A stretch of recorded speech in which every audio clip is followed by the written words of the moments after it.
आज मैं ये वीडियो लेकर आई हूँ जो काव्य शास्त्र पे है।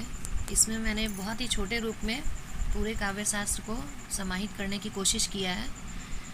इसमें आप देख सकते हैं कि क्रम संख्या के अकॉर्डिंग यहाँ चलेंगे। उसके बाद संस्कृत के आचार्यों के नाम है, फिर आचार्य का काल, रचना, प्रयोजन और संप्रदाय। सबसे पहले भरत मुनि हुए, जिनका समय था 2री शताब्दी ईसा पूर्व, और इन्होंने रचना किया था नाट्य शास्त्र का, और जो कि लोक मंगल के लिए इन्होंने किया था। काफ़ी समय तक संस्कृत का जो भी विधि विधान था इनके अनुसार ही चलता रहा। बाद में भामा आए, जो कि 6ठी शताब्दी था इनका समय। काव्य अलंकार इनकी रचना थी।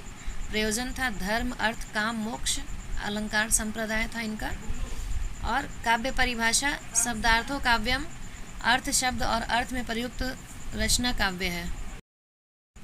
दंडी का समय 7वीं शताब्दी था और इनका जो रचना था वो काव्य दर्शन था। प्रयोजन ज्ञान और यश।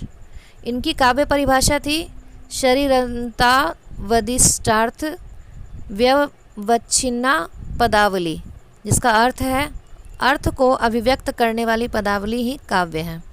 इसी तरह वामन, ये 8वीं शताब्दी, काव्य अलंकार इनका सूत्रवृत्ति, और इनका प्रयोजन था कीर्ति प्रीति, और संप्रदाय रीति संप्रदाय।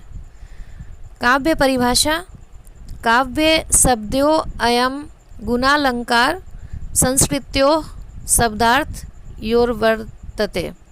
इसका अर्थ है गुण व अलंकार युक्त शब्दार्थ ही काव्य के रूप में जाना जाता है।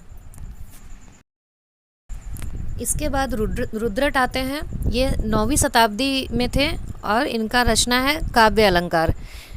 इनकी काव्य परिभाषा है शब्दार्थो सहितो काव्यम, या नन्नु शब्दार्थो काव्यम।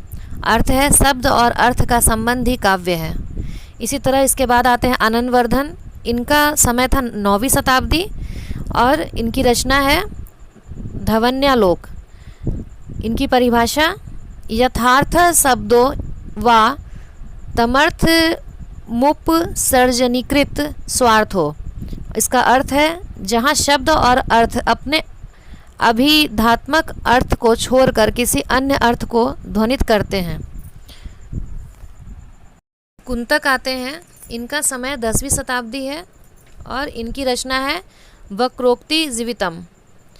इनकी परिभाषा है शब्दार्थों सहितो वक्र विव्यापार सलिनी, और इनका अर्थ है वक्रात्मक में कवि कौशल युक्त मर्मस्पर्शी शब्दार्थ काव्य है। और इनके बाद मम्मट आते हैं। इनका 11वीं शताब्दी का समय है और रचना है काव्य प्रकाश। परिभाषा तद्दशो शब्दार्थो सगुणाव न लंकृति पुनः कलापी। अर्थ होता है दोषहीन गुण से अलंकृत तथा कभी कभी अलंकारहीन होता है। मम्मट के बाद विश्वनाथ आते हैं, जिनका समय है 14वीं शताब्दी, और इनका रचना है साहित्य दर्पण। संप्रदाय रस संप्रदाय। परिभाषा काव्य रसात्मक काव्यम। अर्थ है रस से पूर्ण वाक्य ही काव्य है। इनके बाद जगन्नाथ आते हैं। इनकी 17वीं शताब्दी इनका समय है और इनका जो रचना है वो है रस गंगाधर, और इनकी परिभाषा है रमणीयार्थ प्रतिपादक शब्द काव्यम। अर्थ है रमणीय अर्थ का प्रतिपादन करने वाला शब्द ही काव्य है। इन संस्कृत आचार्यों के नामों को सीक्वेंस बाई याद रखने के लिए मैंने एक स्मृति सहायक बनाया है।